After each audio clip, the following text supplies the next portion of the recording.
నమస్తే శివాబీ న్యూస్ కు స్వాగతం. నా పేరు శైలజ. ఈనాటి వార్తల్లోని ముఖ్యాంశాలు.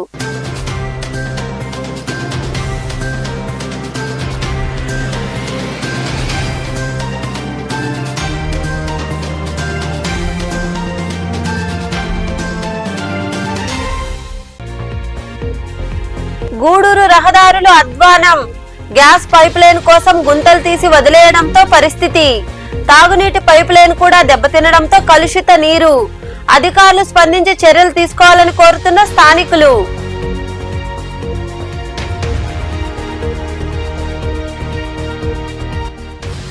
విద్యార్థులు ఉన్నతంగా చదివి దేశాభివృద్ధికి పాటుపడాలని గూడూరులోని జడ్పీ బాలరావు ఉన్నత పాఠశాలలో ఏర్పాటు చేసిన కార్యక్రమంలో ప్రతిభ కనపరిచిన 10వ తరగతి విద్యార్థులకు నగదు ప్రోత్సాహాలు అందజేసిన పూర్వ విద్యార్థులు.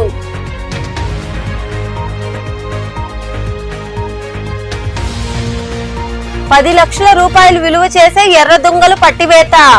నిందితుడిని అదుపులోకి తీసుకున్న అనంతరం శ్రీకాళహస్తిలో ఏర్పాటు చేసిన సమావేశంలో వివరాలు వెల్లడించిన తిరుపతి జిల్లా అటవీ శాఖ అధికారి సతీష్.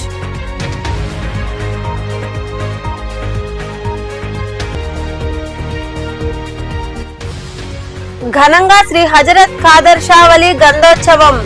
నాయుడుపేటలో ఉన్న దర్గాలో జరిగిన 40వ గంధం మహోత్సవంలో విరివిగా పాల్గొని ప్రత్యేక ప్రార్థనలు నిర్వహించిన ముస్లింలు. గూడూరు రహదారులు ఛిద్రంగా తయారవుతున్నాయి. తీసిన గుంతలు పూడ్చకపోవడంతో ప్రజలకు ఇబ్బందులు తప్పడం లేదు. గత కొన్ని నెలలుగా గ్యాస్ పైప్ లైన్ కోసం గుంతలు తీసి వదిలేయడంతో ఈ పరిస్థితి నెలకొంది. ఇటీవల ఎమ్మెల్యే పాసం సునీల్ కుమార్ సమావేశం నిర్వహించి హెచ్చరించినా ఫలితం లేకుంది. గూడూరు పట్టణంలోని ప్రధాన రహదారులతో పాటు ఇతర వీధులు అధ్వానంగా తయారయ్యాయి. ఇందుకు గ్యాస్ పైప్ లైన్ కోసం తీసిన గుంతలు పూడ్చకపోవడమే కారణంగా తెలుస్తోంది. గత ఏడాది నుండి ఈ తంతు పట్టణంలో కొనసాగుతోంది. పట్టణంలోని ఆసుపత్రి రోడ్డు, బన్హీ సాహెబ్పేట, దుర్జట్ నగర్, సంయుక్త నగర్ తదితర ప్రాంతాల్లో రోడ్లు గుంతలమయంగా మారాయి. కొన్ని చోట్ల లోతుగా గుంతలు తీసి వదిలేయడంతో వర్షపు నీరు చేరుకుని పాదాచారులు, వాహన శోధకులకు ఇబ్బందులుగా మారాయి. పైపు లైన్ కోసం గుంతలు తీసే సమయంలో తాగునీటి పైపులు దెబ్బతినడంతో తాగునీరు కలుషితమవుతోంది. ఈ పరిస్థితి బన్హీ సాహెబ్పేట తదితర ప్రాంతాల్లో చోటు చేసుకుంది. కలుషిత నీరు తాగాల్సి వస్తోందని ఆయా ప్రాంత ప్రజలు వాపోతున్నారు. రోడ్లు దెబ్బతిన్న విషయాన్ని ఇటీవల ఎమ్మెల్యే పాసం సునీల్ కుమార్ దృష్టికి పలువురు తీసుకెళ్లారు. వెంటనే స్పందించిన సునీల్ కుమార్ పైప్ లైన్ నిర్వాహకులను పిలిచి ప్రజలకు ఇబ్బందులు లేకుండా తీసిన గుంతలు పూడ్చాలని ఆదేశించారు. అయినప్పటికీ పలు ప్రాంతాల్లో మార్పు లేదు. ఇకనైనా ప్రజాప్రతినిధులు, అధికారులు స్పందించి చర్యలు తీసుకోవాల్సిన అవసరం ఎంతైనా ఉంది. ఇదే విషయమై పలువురు మాట్లాడుతూ గుంతల కారణంగా ఇబ్బందులు తప్పడం లేదన్నారు. ఎన్ని మార్లు అధికారులకు చెప్పినా స్పందన లేదని వివరించారు. మాది ఒక ఆటో రిపేర్ షాప్ మాది. ఈ విధంగా షాప్ ఎదురుగా గుంతలు చేసి మాకు లోపలికి రాను ఫోన్ కూడా చాలా ఇబ్బందికరంగా ఉంది. మేము ఆల్రెడీ వాళ్ళతో అలా ఇంటిమేషన్ ఇచ్చాం, ఇదిగో చేస్తాం అదిగో చేస్తాం అంటారు తప్ప ఇప్పుడు దాకా ఎవరు రాట్లా. ఎవరెవరు వస్తారు, ఇదిగో చేస్తాం అదిగో చేస్తాం అని తప్ప మాకు ఇంతవరకు ఏ వాళ్ళలో ఉన్న ఆఫీసులో కానీ ఎవరు కానీ దీనికి ఎవరు పరిష్కారం చేయాల. దీనికి ఎలా అయినా అధికారులు కానీ ఎవరైనా దీన్ని కాస్త ఆలోచించి మా లాంటి వాళ్ళకి, మేము రోజు రిక్వెస్ట్ చేసిన వ్యక్తులం, ఇలా చేస్తే మాకు చాలా ఇబ్బందికరంగా ఉంది. మాకు బతుకు తెరు ఇలాంటి ఇబ్బంది పెడితే మేము ఏం చేయాలా? దీన్ని ఎవరు అడిగినా కూడా ఇదిగో చేస్తాం అదిగో చేస్తాం అంటారు తప్ప ఎవరు మా ముందుకు రాలేకపోతారు. ఎవరైనా అధికారులు కానీ నాయకులు కానీ దీన్ని ఒక్కసారి ఆలోచించి మా లాంటి విద్యార్థులు ఉన్నతంగా చదివి భవిష్యత్తులో స్థిరపడాలని పూర్వ విద్యార్థులు కోరారు. గూడూరు పట్టణంలోని జడ్పీ బాలరావు ఉన్నత పాఠశాలలో గతేడాది 10వ తరగతిలో ప్రతిభ కనపరిచిన విద్యార్థులకు నగదు ప్రోత్సాహంతో పాటు బహుమతులు పూర్వ విద్యార్థుల సహకారంతో అందజేశారు. గూడూరు పట్టణంలోని జడ్పీ బాలరావు ఉన్నత పాఠశాలలో 1985-86 సంవత్సరంలో చదువుకున్న పూర్వ విద్యార్థులు అదే పాఠశాలలో కార్యక్రమాన్ని ఏర్పాటు చేశారు. ఈ సందర్భంగా ఏర్పాటు చేసిన సమావేశంలో పూర్వ విద్యార్థుల తరపున గతేడాదిలో 10వ తరగతిలో ప్రతిభ కనపరిచిన హర్షవర్ధన్, గెర్హోమ్, యావేష్ అనే విద్యార్థులకు నగదు ప్రోత్సాహంతో పాటు బహుమతులను ప్రధానోపాధ్యాయుని భారతి తదితరుల చేతుల మీదుగా అందజేశారు. అనంతరం వారిని అభినందించారు. ఈ సందర్భంగా పూర్వ విద్యార్థులు, ప్రధానోపాధ్యాయుని తదితరులు మాట్లాడుతూ తాము చదువుకున్న పాఠశాలను దృష్టిలో ఉంచుకుని ఇదే పాఠశాలలో చదివి ప్రతిభ కనపరిచిన విద్యార్థులు ప్రోత్సహించేందుకు ఈ కార్యక్రమం చేపట్టామన్నారు. విద్యార్థులు కష్టపడి బాగా చదివి ఉన్నత శిఖరాలను అధిరోహించాలన్నారు. చదువుతోనే ఉన్నతి సాధ్యమని వారు వివరించారు. కొన్ని కారణాల వల్ల అట్లా అనుకున్నటువంటి మార్క్స్ గెయిన్ అవ్వలేకపోయాడు, కానీ మంచి మార్కులతోనే పాస్ అయ్యాడు. నేను ఈ స్కూల్లో చూసింది ఏంటంటే, మేము కూడా గవర్నమెంట్ స్కూల్లోనే చదువుకున్నాం, కానీ అప్పుడు ఇంత కేరింగ్ ఉండేది కాదు. నిజంగా ఒక పేరెంట్ మరి తన బిడ్డను ఎలాగ చూసుకుంటుందో అలా చూస్తున్నారు మేడమ్స్, సార్లు. నిజంగా చాలా చాలా.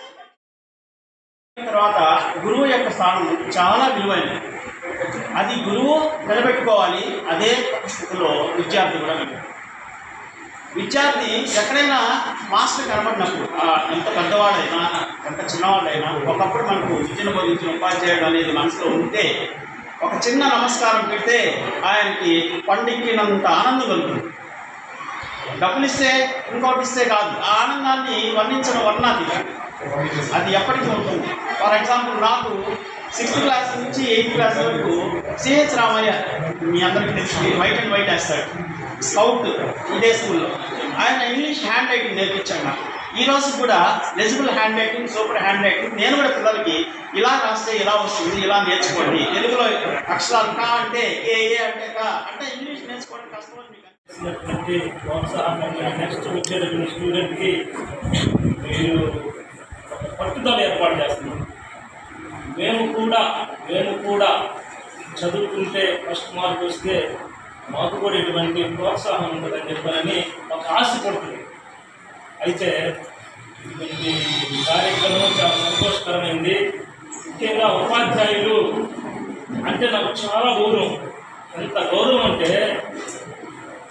ఏమైనా చేయొచ్చు ఉపాధి. ఎందుకంటే పిల్లలు తిట్టినా, పిల్లలు అగౌరవంగా మాట్లాడినా ఓర్చుకొని ఆలోచన రావడం అనేది చాలా గొప్ప విషయం.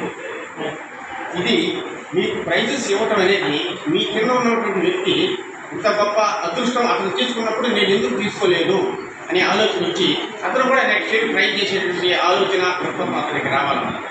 నిజంగా మాకైతే వయసు అయిపోయింది. మిమ్మల్ని చూస్తుంటే మళ్ళీ మేడం మాకు మళ్ళీ చదువుకోవాలని చూస్తూ ఉంది. మేమైతే దగ్గర రిటైర్మెంట్ 53 సంవత్సరాలు చేస్తాము. మళ్ళీ ఈ వయసు మాకు రాదు కూడా. కాబట్టి నిజంగా మేము దరిదాపు 53-54 సంవత్సరాల బాధ్యత వచ్చేసినాము, రిటైర్మెంట్లో ఉన్నాము. నేనైతే నెల్లూరు నగరపాలక సంస్థలో రెవెన్యూ ఇన్స్పెక్టర్గా అయితే పని చేస్తున్నానంటే నా గురించి నేను చెప్పుకోవటం మీకు ఎందుకు చెప్తున్నానంటే, రెవెన్యూ ఇన్స్పెక్టర్గా పనిచేస్తున్నాను.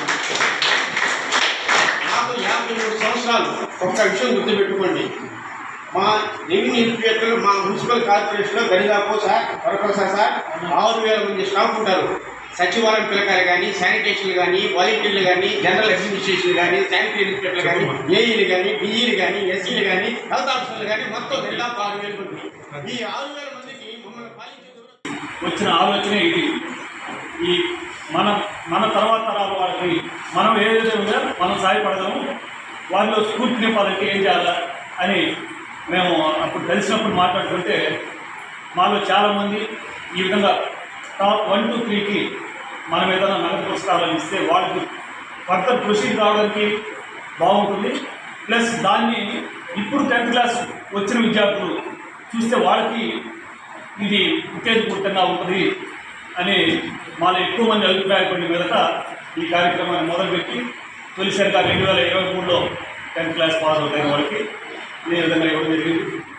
అదే సందర్భంలో మేము ఫస్ట్ అనుకునేది 10,000 రూపాయలు, ఫస్ట్ సెకండ్ 10,000 రూపాయలు, 5,000 రూపాయలు.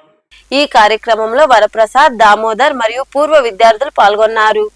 దేశ రాజధాని ఢిల్లీలోని ఇందిరాగాంధీ విమానాశ్రయంలో పెను ప్రమాదం తప్పింది. ఎయిర్పోర్ట్ లోని టెర్మినల్ 1 పైకప్పు ఒకసారిగా కూలింది. దీంతో ఒకరు మృతి చెందగా మరో 5గురికి తీవ్ర గాయాలయ్యాయి. దేశ రాజధాని ఢిల్లీలోని ఇందిరాగాంధీ విమానాశ్రయంలో టెర్మినల్ 1 పైకప్పు శుక్రవారం ఒక్కసారిగా కూలిపోయింది. దీంతో ఒకరు మృతి చెందగా మరో 5గురికి తీవ్ర గాయాలయ్యాయి. సమాచారం అందుకున్న అగ్నిమాపక సిబ్బంది హుటాహుటిన ఘటనా స్థలానికి చేరుకుని సహాయక చర్యలు చేపట్టారు. గాయపడిన వారిలో 4 పరిస్థితి విషమంగా ఉన్నట్లు అధికారులు తెలిపారు. పైకప్పు కూలినట్లు శుక్రవారం ఉదయం 5:30 తమకు సమాచారం అందిందన్నారు. పైకప్పు ట్యాక్సీలు సహా పలు వాహనాలపై పడడంతో అవి ధ్వంసమయ్యాయని చెప్పారు. భారీ వర్షాల కారణంగా ఆ ప్రమాదం జరిగినట్లు అధికారులు వెల్లడించారు. ఎర్రచందనం దొంగలు తరలిస్తున్న వాహనంతో పాటు నిందితుడిని అటవీ శాఖ అధికారులు పట్టుకున్నారు. అందిన సమాచారం మేరకు శ్రీకాళహస్తి సమీపంలోని అటవీ ప్రాంతంలో అటవీ శాఖ అధికారులు సిబ్బంది దాడులు చేయడంతో వారిని పట్టుకున్నారు. ఈ మేరకు శ్రీకాళహస్తి పట్టణంలోని అటవీ కార్యాలయంలో ఏర్పాటు చేసిన సమావేశంలో తిరుపతి జిల్లా అటవీ శాఖ అధికారి సతీష్ మాట్లాడుతూ ముందస్తు సమాచారం మేరకు దాడులు చేశామని, మహేంద్ర వాహనంలో తరలిస్తున్న 17 ఎర్రచందనం దొంగలను గుర్తించి స్వాధీనం చేసుకున్నామన్నారు. వాటితో పాటు తమిళనాడు ప్రాంతంలోని గుమ్మడిపూడి ప్రాంతానికి చెందిన వ్యక్తిని అదుపులోకి తీసుకుని విచారిస్తున్నామని ఆయన వివరించారు.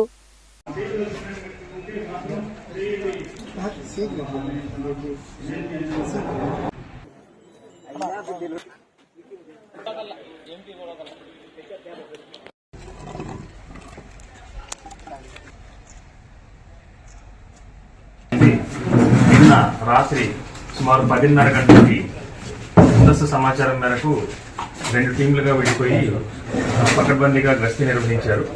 అనుమానాస్పదంగా తిరుగుతున్నటువంటి మహేంద్ర జైలు వాహనాన్ని, అలాగే అందులో ఉన్నటువంటి 17 ఎర్రచందనం దొంగల్ని, అలాగే ఒకరిని అరెస్ట్ చేయడం జరిగింది. అతను గుమ్మడిపూడి ప్రాంతానికి చెందినవాడు, తమిళనాడు. ఇంకా దీంతో పాటు ఎస్కార్ట్ వెహికల్గా వచ్చినటువంటి ఇంకొక వెహికల్ అది వాళ్ళు ఎస్కేప్ అవ్వడం జరిగింది. వాళ్ళ గురించి ఫర్దర్గా ఎంక్వైరీ చేస్తున్నాము. ఇప్పుడు ఈ ముద్దాయిని కోర్టులో ప్రవేశపెడతాం. ఈ సీజ్ చేసినటువంటి ఈ ఎర్రచందనం దొంగల్ని సెంట్రల్ రెడ్ శాండర్స్ డిపోకి తరలిస్తాము. అండ్ ఇవి ఎక్కడ జరిగాయి, ఫెయిలింగ్ ఏంటి అనేది కూడా వీటి గురించి తదుపరి విచారణలో తేలుస్తాం. అట్లాగే ఆ ప్రాంతంలో పుత్తూరు, అలాగే మనకి ఇంకా near by Satyavedu forest range officers, తర్వాత వాళ్ళ సిబ్బందిని కూడా అప్రమత్తం చేసి దీనికి సంబంధించి ఇంకా ఎవరెవరు ఉన్నారనేది కూడా తదుపరి విచారణ చేపట్టి దీనికి సంబంధించిన వివరాలు అనేవి త్వరలో మేము ముందుస్తాం. మనకి ఇన్ఫర్మేషనే ఒక 2 రోజుల నుంచి దీని గురించి వీళ్ళు వచ్చారని చెప్పేసి మా రేంజ్ ఆఫీసర్కి ఇన్ఫర్మేషన్ ఉంది, లోకేష్ గారికి. అలాగే వాళ్ళ team Ramakrishna deputy range officer, ఇంకా మిగతా సిబ్బంది అందరూ కూడా అప్రమత్తంగా ఉండి వాళ్ళ కదలికల్ని గమనించి అది ఎక్కడి నుంచి వస్తుంది, ఏ ప్రాంతం వైపు వెళ్తుంది అనేది 2 sides పెట్టడం జరిగింది. అది మనకి శ్రీకాళహస్తి అవుట్స్కట్స్లో ఉన్నటువంటి నవరత్నాలు టెంపుల్ దగ్గర, రాజీవ్ నగర్ దగ్గర అక్కడ దాన్ని సీజ్ చేయడం జరిగింది. ఈ యాక్చువల్ ప్రొడ్యూస్ అనేది మనకి కేవీపురం మండలంలో కాట్రపల్లి ఫారెస్ట్ ఆ ప్రాంతంలో నుంచి వచ్చినట్టుగా మేము అనుమానిస్తున్నాము. ఎక్కడ చేశారు ఫెల్లింగ్ అనేది కూడా మేము డిటెక్ట్ చేస్తాము. వాల్యూ ఉంటుందండి, ఒక 10 lakhs వరకు, 10 లక్షలు వెళ్ళి. వాహనం కూడా 5 నుంచి 10 లక్షలు వెళ్ళి ఉండొచ్చు. వాహనాన్ని కూడా సీజ్ చేస్తాము. నేను కాన్ఫిస్కేట్ చేసేసి తర్వాత ఆక్షన్ వేయడం జరుగుతుంది. మనుబోలులోని అంబేద్కర్ నగర్ నుండి టీడీపీ యువత పాదయాత్రగా తిరుమలకు బయలుదేరింది. యువతను స్థానిక పార్టీ నాయకులు ఆశీర్వదించి తిరుమలకు సాగనంపారు. ఈ సందర్భంగా పార్టీ నాయకులు పచ్చిపాల రామిరెడ్డి తదితరులు మాట్లాడుతూ ఎన్నికల సమయంలో యువకులు మొక్కుకున్నారని, వారి కోరిక మేరకు టీడీపీ అధికారంలోకి వచ్చిందన్నారు. తిరుమలకు పాదయాత్రగా వెళ్తున్న యువతకు శ్రీవారి దర్శనం, ఆశీస్సులు ఎల్లవేళ్లలా ఉండాలన్నారు. రాష్ట్రంలో 5 ఏళ్ల పాటు సాగిన రాక్షస పాలనకు ప్రజలకు ముగింపు పాడారని వారు వివరించారు. ఈ కార్యక్రమంలో నాయకులు చేరెడ్డి రామిరెడ్డి, రాయపాటి కిరణ్, రమేష్ రెడ్డి, దండు చంద్రశేఖర్ రెడ్డి, పచ్చిపాల చంద్రశేఖర్ రెడ్డి, వెంకటేశ్వర్లు, హరి, మస్తాన్, సురేష్ తదితరులు పాల్గొన్నారు.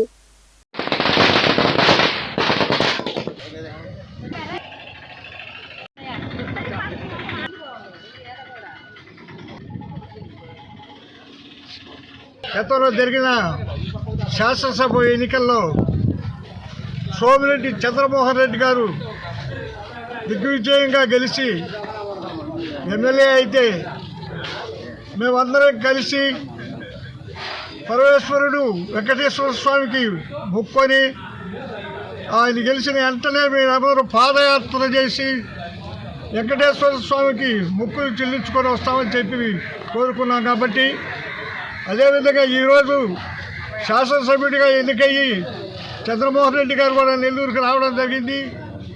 తొందరగా మనుబోలు కూడా ఈ 5 సంవత్సరాలు ప్రతి ఒక్కరూ వ్యాపారస్తులైతేవి, ఉద్యోగస్తులైతేవి, చిన్న సన్నకారు అయితేనేమి, భవన కార్మికులైతేవి, ప్రతి వ్యాపారస్తులు ఆయన జగన్మోహన్ రెడ్డి పరిపాలనకు బలైపోయారు.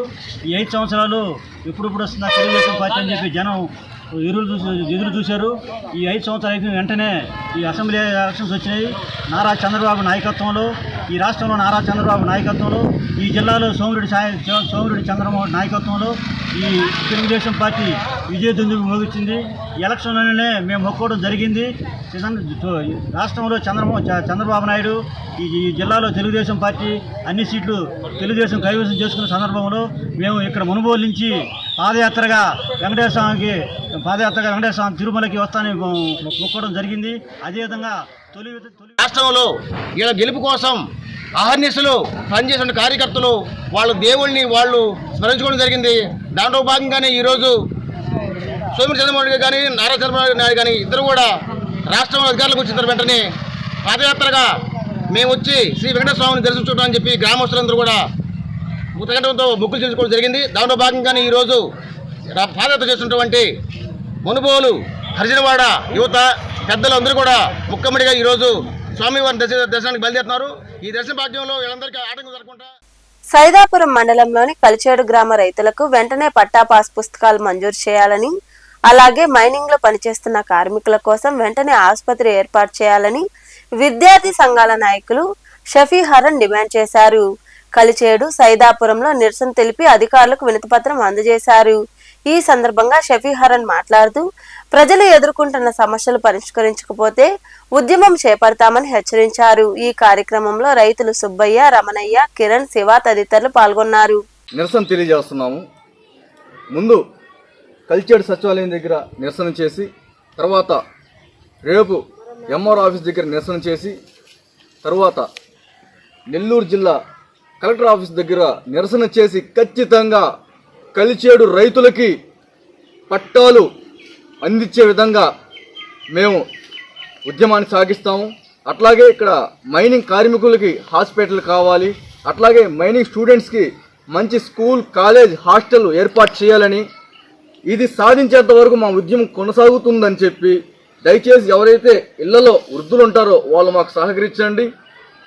ఎందుకంటే ఇక్కడ అనేక సంవత్సరాల నుంచి మైనింగ్ కార్మికులకి హాస్పిటల్ లేదు, స్కూల్ లేదు, ఇక్కడ రైతులకు పట్టాలు లేదనే విషయం ఉన్నా కానీ అధికారులు చూసి చూడనట్టు ఉండడం చాలా దుర్మార్గం. వెంటనే జిల్లా కలెక్టర్ గారు, ఎంఆర్ఓ గారు కలిచేడు గ్రామాన్ని ఒక్కసారి విజిట్ చేసి ఈ యొక్క కార్యక్రమాల్ని విజయవంతం చేయాల్సిందిగా మేము అపోజిషన్ ఎమ్మెల్యేగా నేను కోరుకుంటూ, ఖచ్చితంగా కలిచేడు గ్రామస్తులు పట్టాలు కానివచ్చు, రైతులకి, కార్మికులకి హాస్పిటల్, స్కూలు శాంక్షన్ చేసేదాకా నేను ఉద్యమాన్ని నెల్లూరులోని పురమందిరంలో సీనియర్ న్యాయవాది, రాష్ట్ర బీసీ నాయకులు తన్నీరు కోటయ్య సంస్మరణ సభ ఘనంగా జరిగింది. ఈ సభకు వివిధ పార్టీలకు చెందిన నాయకులు, బీసీ సంక్షేమ సంఘం నాయకులు పాల్గొని ఆయన చిత్రపటానికి పూలమాలలు వేసి ఘన నివాళి అర్పించారు. ఈ కార్యక్రమంలో ఎమ్మెల్సీ బల్లి కళ్యాణ్ చక్రవర్తి, టీడీపీ నాయకులు కనకట్ల రఘురాం, ముదిరాజ్, బీసీ సంఘం నాయకులు దద్దోలు రమణయ్య గౌడ్, కనకరాజు, సాయిరాం, పుష్పరా తదితరులు పాల్గొన్నారు.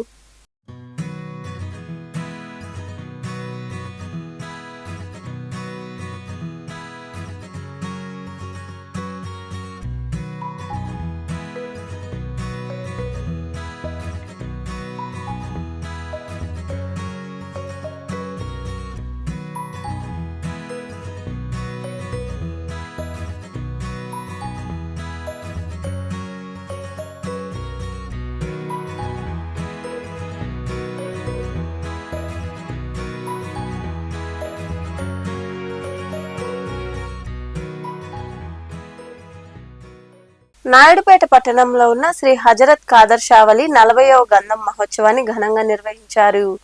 గడియారం సెంటర్ నుండి దర్గా వరకు విద్యుత్ దీపాలు, వివిధ రకాల పుష్పాలతో సుందరంగా తీర్చిదిద్దారు. నీలిశెట్టి కుటుంబ సభ్యులు పఠాన్ ఖాన్ ఇంటి నుండి నిషాన్ జెండాను పట్టణ వీధుల్లో ఊరేగింపుగా తీసుకెళ్లి దర్గా వద్ద ప్రతిష్ఠించారు. ముస్లింలు ఇరువుగా పాల్గొని దర్గాలో ప్రార్థనలు చేశారు. రోహిణి కుటుంబ సహకారంతో అన్నదాన కార్యక్రమం జరిగింది.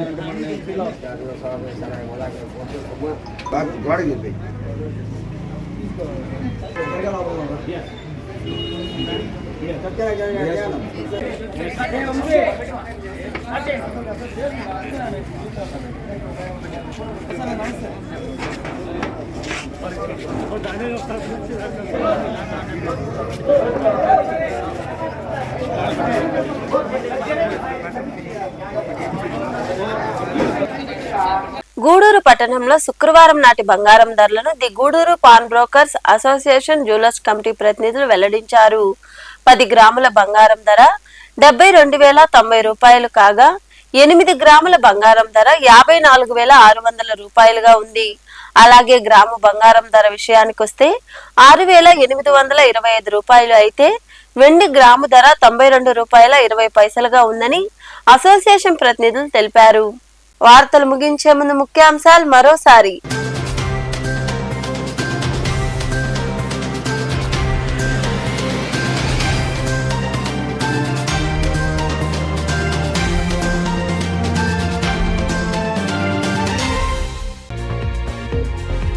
గూడూరు రహదారులు అధ్వానం. గ్యాస్ పైప్ లైన్ కోసం గుంతలు తీసి వదిలేయడంతో పరిస్థితి. తాగునీటి పైప్ లైన్ కూడా దెబ్బతినడంతో కలుషిత నీరు. అధికారులు స్పందించి చర్యలు తీసుకోవాలని కోరుతున్న స్థానికులు.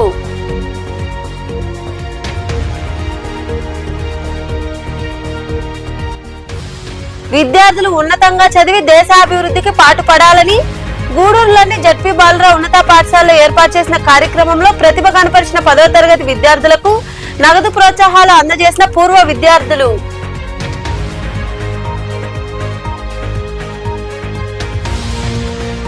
₹10 లక్షల విలువ చేసే ఎర్ర దొంగలు పట్టివేత. నిందితుడిని అదుపులోకి తీసుకున్న అనంతరం శ్రీకాళహస్తిలో ఏర్పాటు చేసిన సమావేశంలో వివరాలు వెల్లడించిన తిరుపతి జిల్లా అటవీ శాఖ అధికారి సతీష్.